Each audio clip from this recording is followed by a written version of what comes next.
Hey, so today we're going to be working on the final Fluent project. We're doing a wind tunnel with the test section velocity of 15 meters per second, and we're starting on our sketch here. For this case, is just going to be the pressure, velocity, total pressure, and dynamic pressure contours in the wind tunnel. We're going to get a streamline pattern, and then plot the pressure, velocity, total pressure, and dynamic pressure along the center line of the wind tunnel. And then the last step is to plot the vertical distribution of velocity, dynamic pressure, and total pressure in the center of the test section. So here we're just setting our dimensions.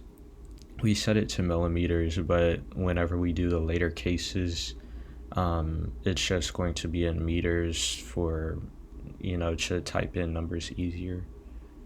And here we're assigning our constraints so that everything is set along the center line. And then we're setting our vertical dimensions. So for the contraction cone, and then the entrance of the test section and the exit of the test section, and then the diffuser. And then once we set up all of our dimensions and everything, we can go ahead and connect all of the lines that we just drew.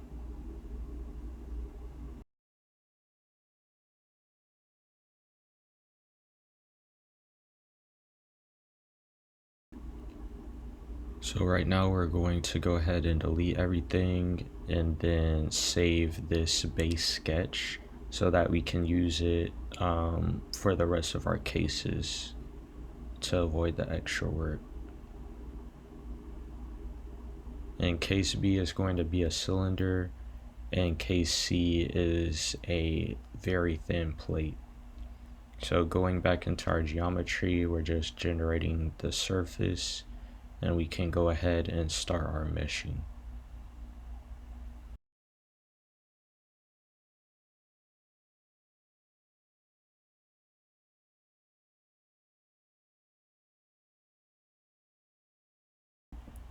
So the first step for our meshing is just naming all of our edges, and I recommend doing this first so you don't forget later whenever you're doing your setup and everything. So we have an inlet, an outlet, the entire walls, like including the contraction, the test, and the diffusion edges are just one wall. And we're adding a meshing to triangulate our wind tunnel to get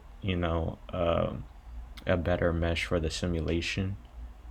And then we're going to add a sizing to increase our element size so that it's appropriate and we can get the data that we want. So after we update our mesh, we're going to do double precision with 15. And then once it loads in, we're going to change our model. So for this one, it's just K epsilon, and we're going to turn on the energy because that's just what's recommended for enhanced wall treatment. So I'm doing that here.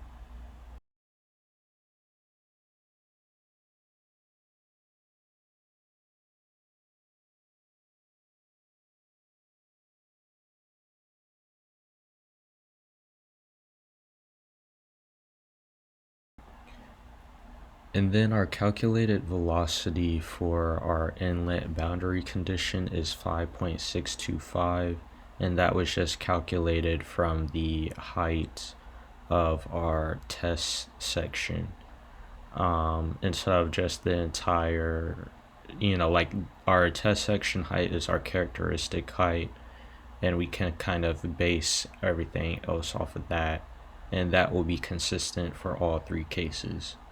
So we're going to go ahead and do our usual 25 initializations and then our 250 for our calculations. and it should converge before then. As you'll see here, it converged at 78. Our residuals look good, and we can go ahead and do the contours for our pressure.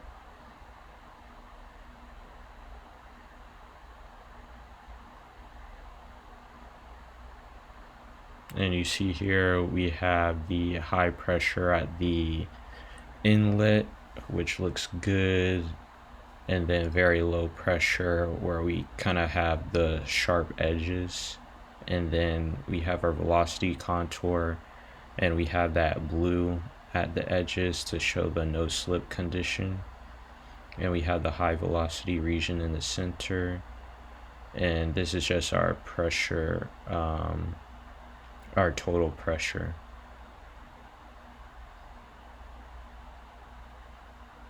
So for our XY plot, we're going to do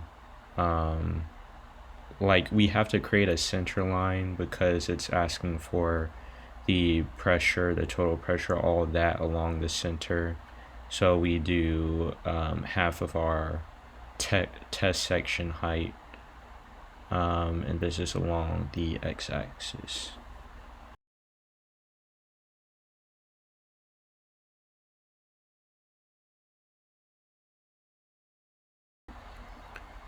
So as you can see here, I'm just going through every case, making sure that the graphs look appropriate, for all the inputs that were given.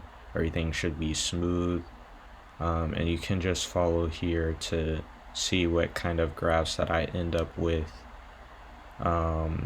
And then after this section, we're going to go and move on to creating our streamline, which should be easy, and that is the end of case A.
So for our streamline, all we have to do is compute from symmetry 2 and then add enough points so that we get like a smooth center line. I mean streamline. And there you go. Compute from inlet, and it looks good. So that's part A.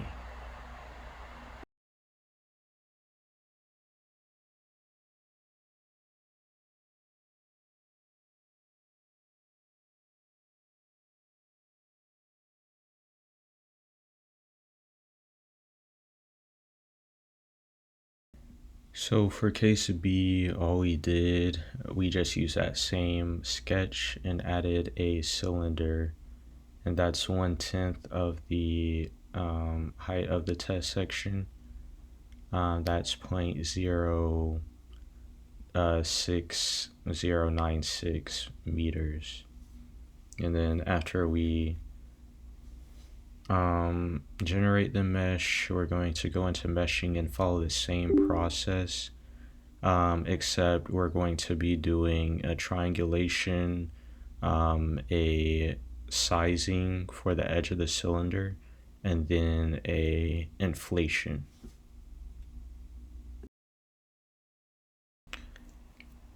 So we can increase our resolution, or our element size to 0.01. And we had an issue with our inflation.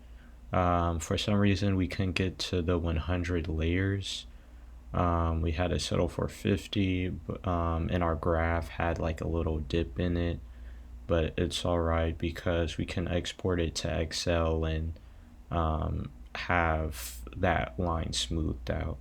And plus, it looks similar to the other graph, that we're supposed to have. So I'm not too worried about it. And then we're going to do the same exact settings as the previous case for this setup. And just don't forget to name your edges like I did here. I had to go back and rectify that mistake. And then from then on, we can go ahead and do our initialization and calculation.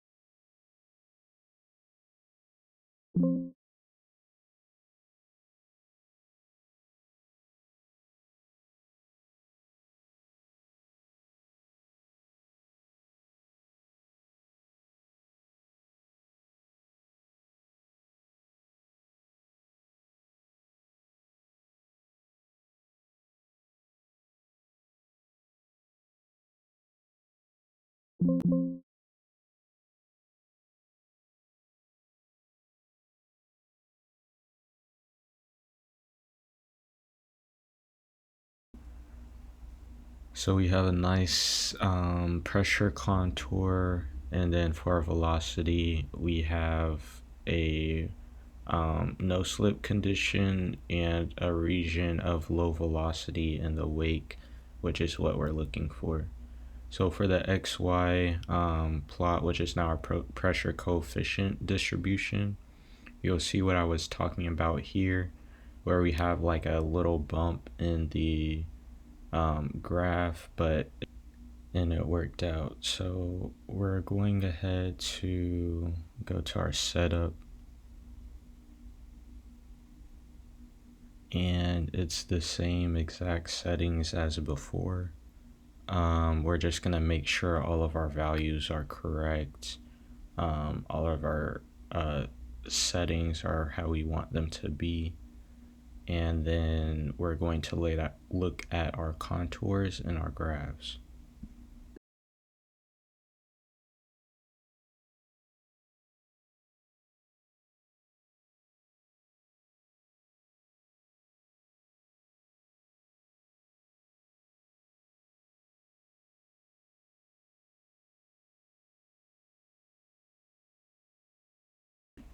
And I'll take the chance to talk about the rest of this process because here we're mainly just looking at our contours and then exporting our pressure coefficient and our drag coefficient. And the reason that we don't go off of what Fluent or ANSYS is providing us with is because it only computes from the inlet, whereas we want it to compute from the test section, or we kind of have the ability to change that in Excel. And also that's the same case for the wall shear stress, as you'll see later here that we kind of don't get the exact graph that we want, and we have to go do our skin friction coefficient in Excel as well to get the proper graph. So here I am just creating the X plots and going through the steps of exporting the values. All we have to do is select write to file in order to points to get what we want. And I'm just kind of cycling through the different values for wall shear. And I thought I had made a mistake, so I redid the simulation and everything. But you'll see here that I get the same exact results. So I can go ahead and go to Excel, and the reason that I get a graph that looks like that is just because of the sizing of the y-axis that Fluent provides. So I'm looking at our contours again, I'm getting the exact same results, and I know that, you know, I can go ahead and move to Excel and kind of work with that and get the appropriate graph that I want. So that's the end of case C, and that's the end of the final Fluent project. Thank you for watching.